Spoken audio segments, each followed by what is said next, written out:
Welcome to the Slop Temple. We pray this video helps. You're starting immediately. Confirm you're using GNOME Terminal or another emulator. Once done, open the terminal with Ctrl+Alt+T. Make sure you have sudo if you plan system changes, but for font size, you usually don't need it. You'll first access the terminal menu, click the three-line menu, or right-click inside the window. The goal now is to find the profile settings so you can change font preferences quickly and visually. Once you're in Profiles, select the active profile so changes apply immediately. You'll often see a Use System Fixed Width font toggle. Turn that off to enable custom fonts. Then click the Custom Font button. A font picker appears where you choose family and size. Pick a size incrementally. Try 14, 16, 18 to test legibility.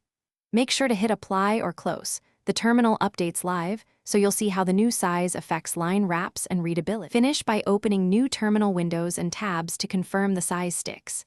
If changes don't appear, close all terminal windows or log out and log in. Some settings require a restart. If problems persist, check whether you adjusted the correct profile or whether another emulator overrides settings.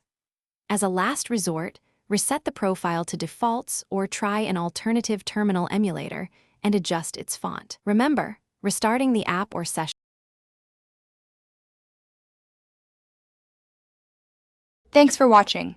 Consider subscribing if we helped you.